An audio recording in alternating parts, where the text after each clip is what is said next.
hablando de esta cuestión de los obstáculos, porque Calvino menciona que ahí está la revelación, es abundante, inevitable, pero rehusamos recibir. ¿Cuáles son los obstáculos al conocimiento de Dios? El primer obstáculo es la distancia entre el Creador y la criatura. A pesar de tener la revelación de Dios en la creación, la providencia, la naturaleza humana y en la palabra, nuestra capacidad de comprender a Dios es limitado simplemente por ser criaturas. Es parecido, pero podríamos decir mucho mayor, que la incapacidad de un niño de comprender la física cuántica, ¿okay? O cualquier tema avanzado. O sea, un niño no puede. ¿Por qué? No tiene capacidad.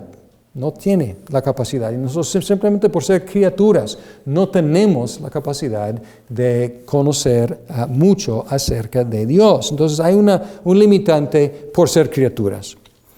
Y es la cuestión de lo que hablamos hace 8 días de que Dios es incomprensible por criaturas. Segundo obstáculo es más grave porque el segundo obstáculo es el pecado. Además de las limitaciones inherentes de ser criaturas, tenemos un problema adicional que limita nuestra capacidad de conocer a Dios. Y una de las doctrinas que vamos a encontrar en la teología reformada se llama la depravación total del ser humano. Depravación total. Y vamos a hablar de esto más bien en la antropología, pero es inevitable mezclar los temas, como Calvino dijo. No significa que el ser humano sea tan malo como pudiera ser. Significa que el pecado ha tocado cada aspecto de nuestro ser. En particular, el pecado ha afectado nuestra voluntad y nuestro entendimiento.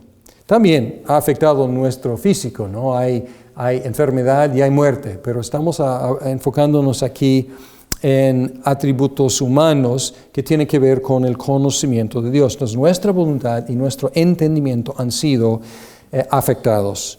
El pecado nos hace resistir el conocimiento de Dios y nos entorpece nuestro entendimiento. Entonces, es problema de voluntad, rechazamos el conocimiento de Dios y es cuestión de entendimiento, entorpece nuestro entendimiento. Entonces, vamos a ver unos textos. Romanos 1,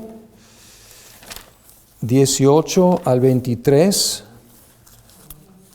que habla del conocimiento de Dios general o en la revelación general, y dice, ciertamente la ira de Dios viene revelándose, ahí está la palabra, revelándose desde el cielo contra toda impiedad e injusticia de los seres humanos, que con su maldad obstruyen la verdad. Obstruyen la verdad. ¿Qué dice la Reina Valera, versículo 18? Porque la ira de Dios se revela desde el cielo contra toda impiedad e injusticia de los hombres que detienen con injusticia la verdad. Detienen con injusticia la verdad. Me explico. Lo que se puede conocer acerca de Dios es evidente para ellos, pues Él mismo se lo ha revelado. Inevitabilidad. Porque desde la creación del mundo, las cualidades invisibles de Dios, es decir, su eterno poder y su naturaleza divina, se perciben claramente a través de lo que Él creó, de modo que nadie tiene excusa. A pesar de haber conocido a Dios, no lo glorificaron como a Dios, ni le dieron gracias, sino que se extraviaron sus inútiles razonamientos y se les oscureció su insensato corazón. Aunque afirmaban ser sabios, se volvieron necios y cambiaron la gloria del Dios inmortal por imágenes que eran réplicas del hombre mortal, de las aves, de los cuadrúpedos y de los reptiles, etcétera, etcétera.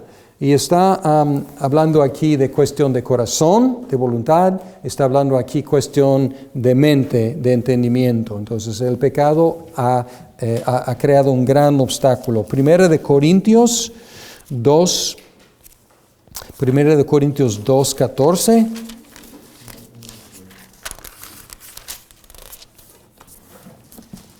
Dice, Primera de Corintios 2:14, el que no tiene el Espíritu no acepta lo que procede del Espíritu de Dios, pues para él es locura.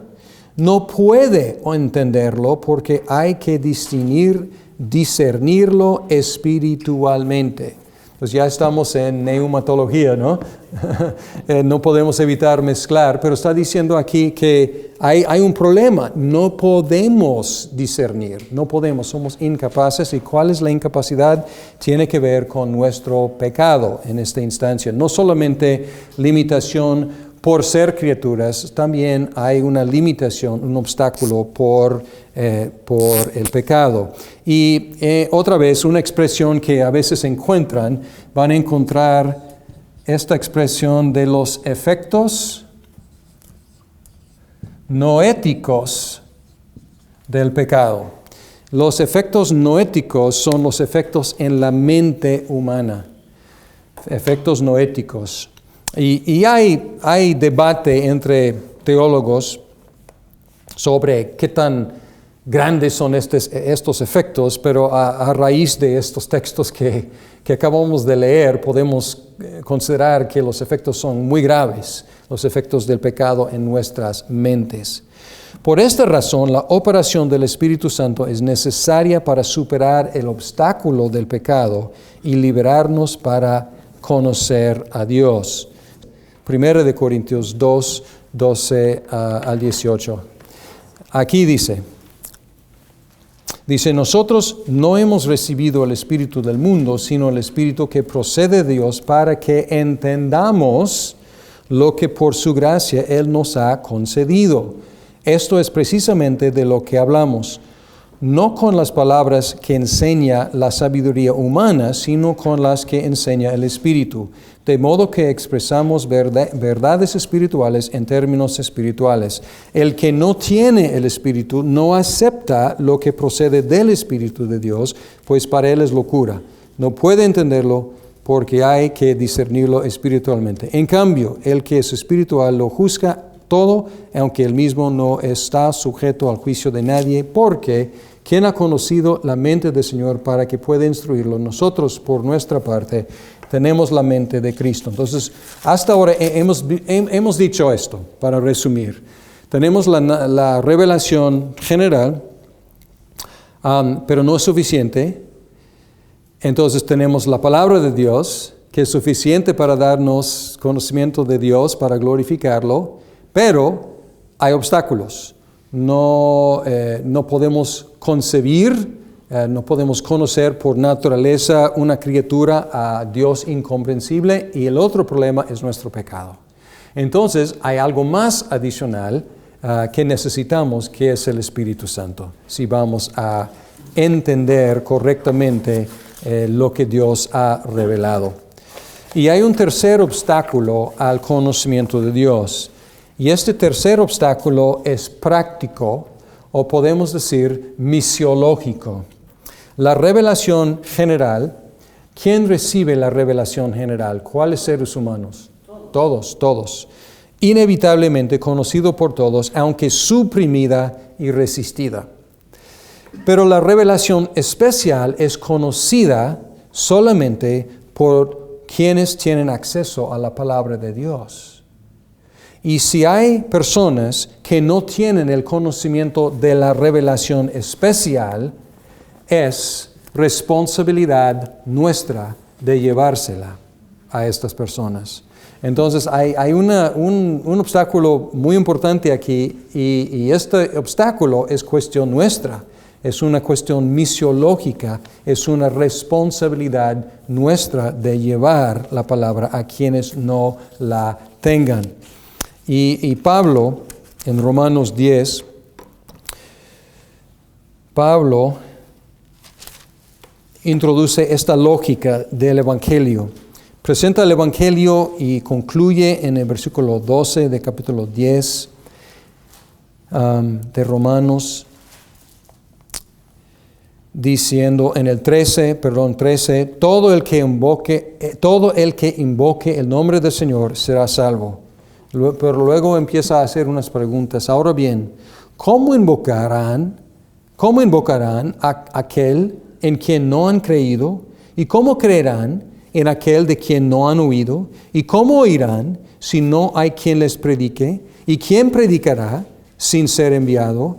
Así está escrito, qué hermoso es recibir al mensajero que trae buenas nuevas.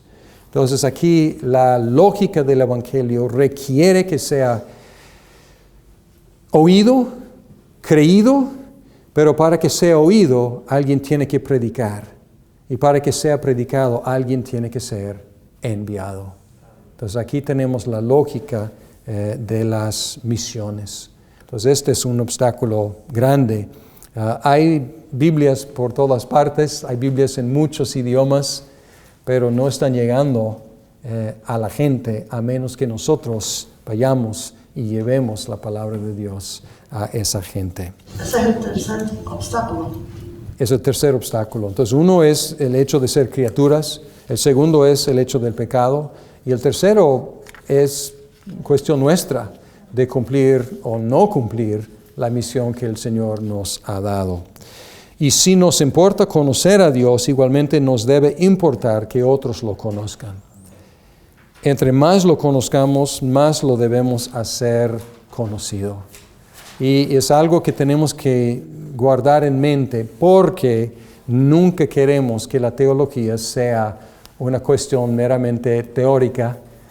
Tampoco queremos engordarnos nosotros mismos en conocimiento sin llevar ese conocimiento a otros que no lo tengan. Bien, seguimos hablando de revelación general y especial y ahora vamos a ser más detallados aún en cuestión de estas dos revelaciones. Y vamos a empezar con el Salmo 19 como una meditación sobre la revelación general y la revelación especial. El Salmo 19 dice: los cielos cuentan la gloria de Dios, el firmamento proclama la obra de sus manos. Un día comparte al otro la noticia, una noche a la otra se lo hace saber, sin palabras, sin lenguaje, sin una voz perceptible. Por toda la tierra resuena su eco, sus palabras llegan hasta los confines del mundo. Dios ha plantado en los cielos un pabellón para el sol, y como novio que sale de la cámara nupcial, se apresta, cual atleta, a recorrer el camino. Sale de un extremo de los cielos y en su recorrido llega al otro extremo, sin que nada se libre de su calor.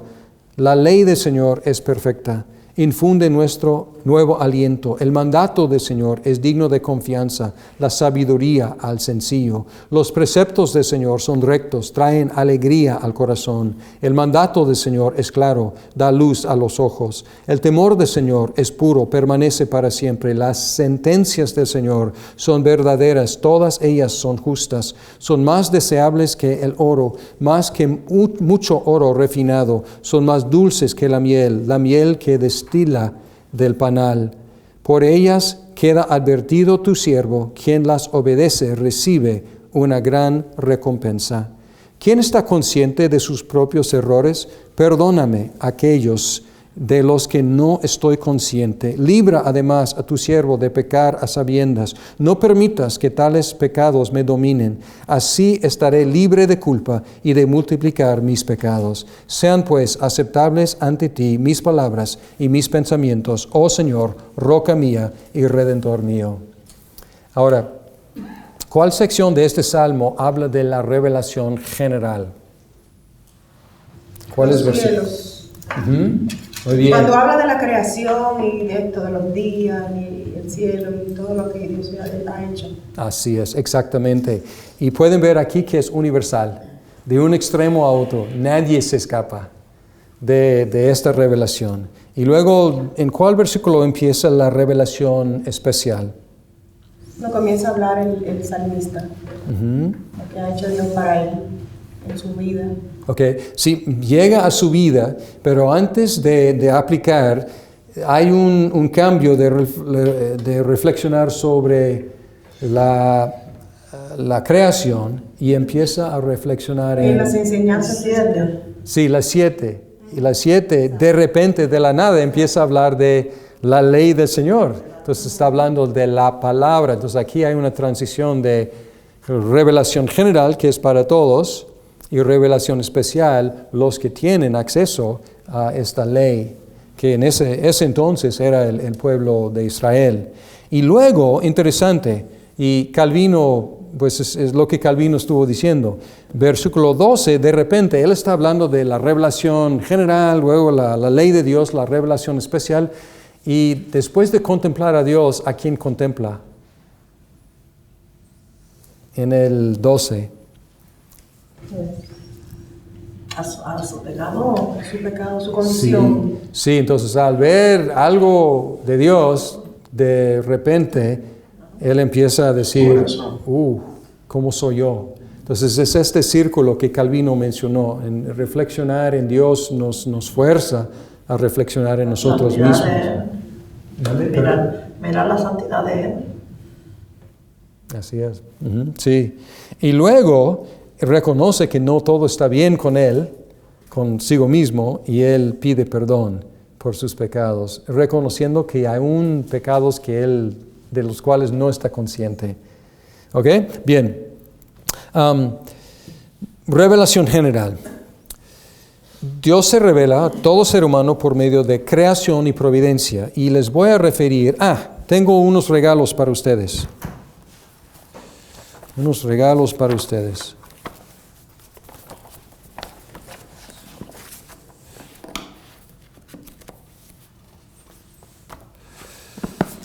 Primero, devuelvo el libro. Aquí tiene. Estos regalos son... sí, Catecismo Menor y Confesión de Fe de Westminster. Catecismo Menor, Confesión de Fe de Westminster. Y en un momento, una de las cosas que me encantaba hacer en mi iglesia era el grupo de catecúmenos, de niños mayores que estaban preparándose para hacer su profesión de fe y recibirse como miembros en plena comunión en la iglesia. Y usando el lenguaje original, no original, pero originalmente traducido al castellano, estaba un poco difícil en el Catecismo Menor. Entonces, en nuestra iglesia produjimos un Catecismo Menor en lenguaje actualizado. Entonces, es algo que hicimos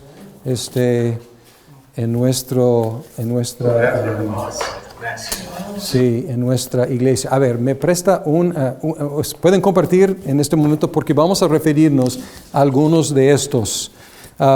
Y van a ver la utilidad de estos documentos. Entonces, en el Catecismo Menor pueden buscar pregunta número 9. Pregunta número 9. Y pregunta 9 dice, ¿qué es la obra de la creación? Y pueden ver en el lenguaje actualizado o en el lenguaje de la traducción más antigua. Dice, ¿qué es la obra de la creación? La obra de la creación es el haber hecho Dios todas las cosas de la nada por su poderosa palabra en 6 días y todas muy buenas. Y luego, la pregunta número 11 dice, ¿cuáles son las obras de la providencia de Dios? Las obras de la providencia de Dios son aquellas con que santa, sabia y poderosamente preserva y gobierna a todas sus criaturas y todas las acciones de ellas. Entonces, ¿cuál es la revelación general? Es la creación y lo que se ve en la creación y la providencia. ¿Cuál es la diferencia entre creación y providencia? Creación es el haber hecho todo y providencia es todo lo que hace después. O sea, todo su gobierno y preservación del mundo. Y otra forma de decir lo mismo es que Dios se revela por medio de la naturaleza y por medio de la historia. Las limitaciones de la revelación general. Desde el primer pecado, la creación y nuestra percepción de ella han sido distorsionadas. Y inmediatamente pueden detectar esto, porque ¿qué hicieron los primeros hombres después de pecar? Empezaron a actuar irracionalmente, ¿no? Querían, por ejemplo, esconderse de Dios.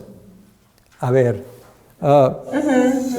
no tiene sentido. Entonces podemos ver efectos noéticos en ellos. Su conocimiento de Dios de repente estaba distorsionado. Uno, ¿cómo te escondes de Dios? O sea, si sabes que Él es omnipresente, está en todas partes, ¿cómo te escondes de Él?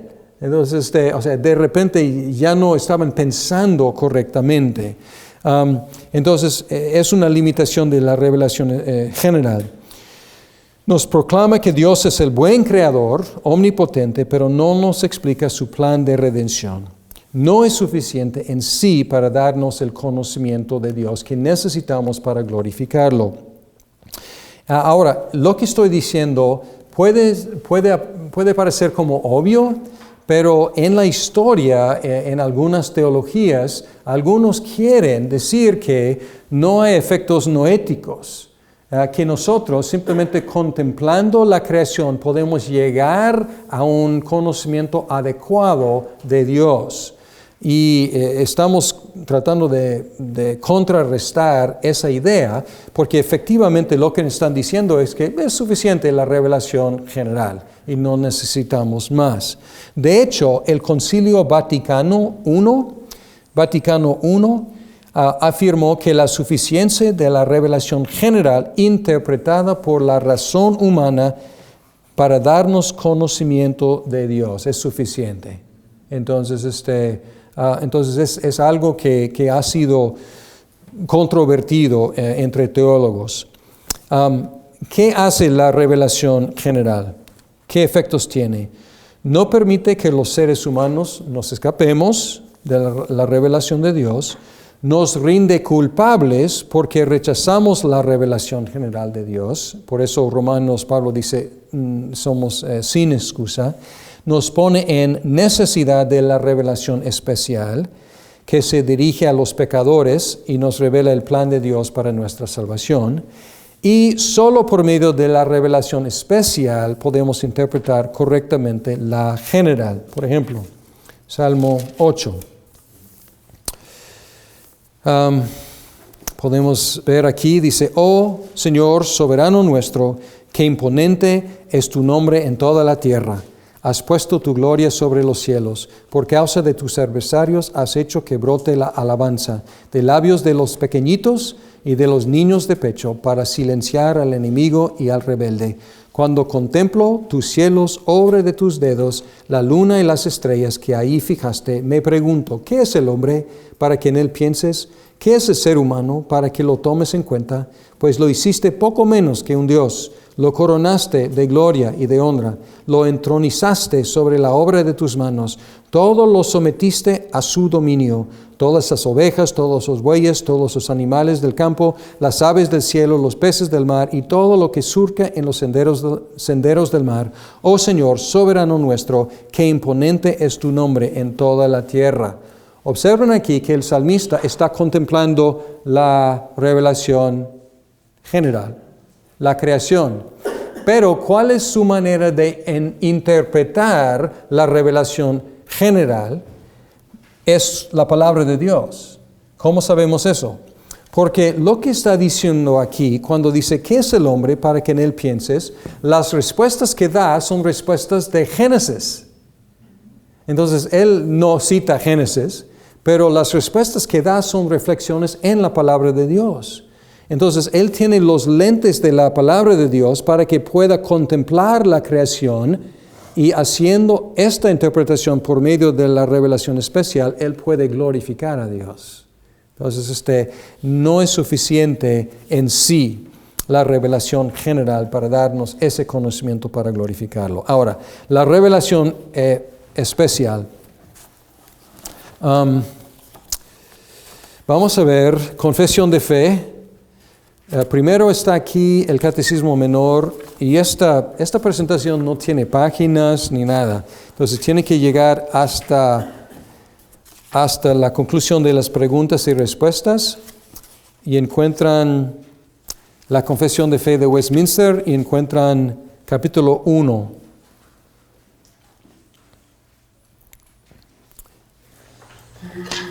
¿Sí encuentran esa página? De la Santa Escritura. Así es, exacto. Dice capítulo 1 de las Santas Escrituras. Dice, aunque la luz de la naturaleza y las obras de creación y de providencia manifiestan la bondad, sabiduría y poder de Dios, de tal manera que los hombres quedan sin excusa, sin embargo, no son suficientes para dar aquel conocimiento de Dios y de su voluntad que es necesario para la salvación. Por lo que le agradó a Dios en varios tiempos y de diversas maneras revelarse a sí mismo y declarar su voluntad a su iglesia. Y además, para conservar y propagar mejor la verdad y para el mayor consuelo y establecimiento de la iglesia contra la corrupción de la carne, malicia de Satanás y del mundo, le agradó dejar esa revelación por escrito.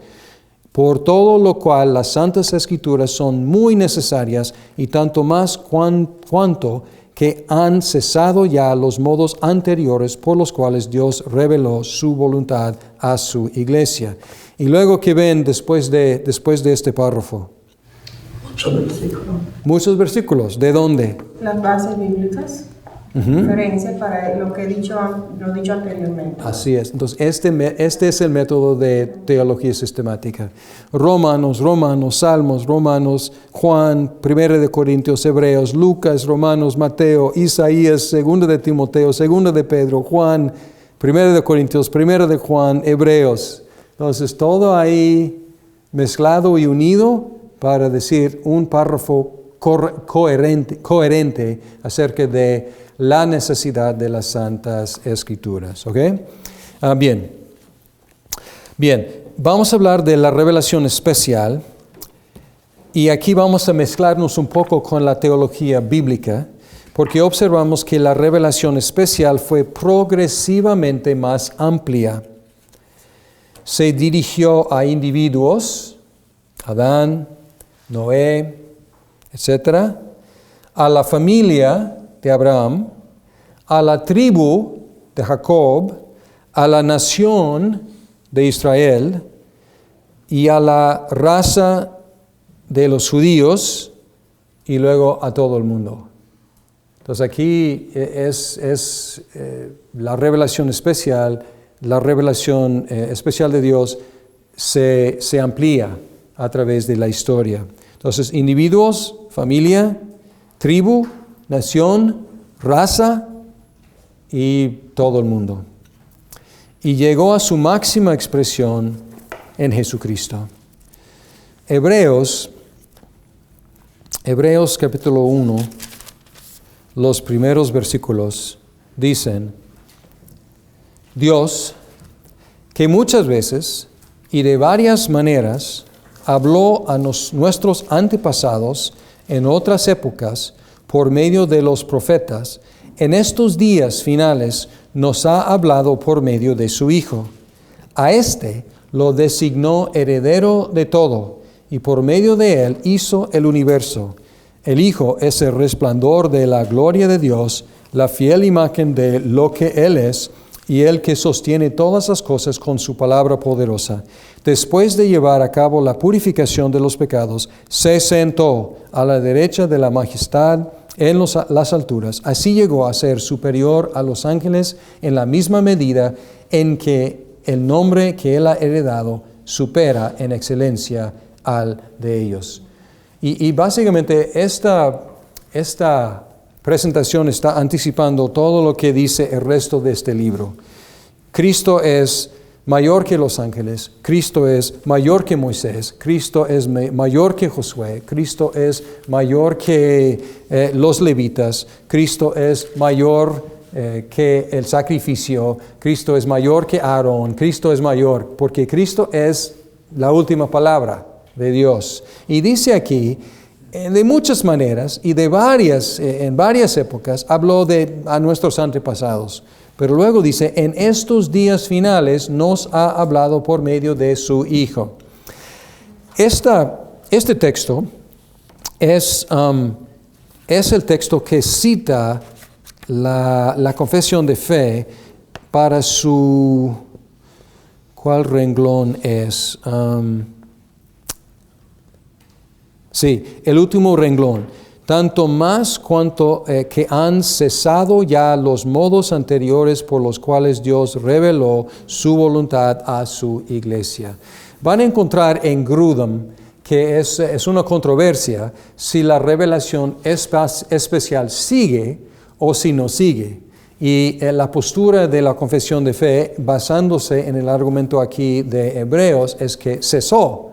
¿Por qué cesó? Porque ya Dios habló su máxima palabra. Entonces no hay que seguir revelando más cosas porque ya llegó a su máxima expresión en Jesucristo.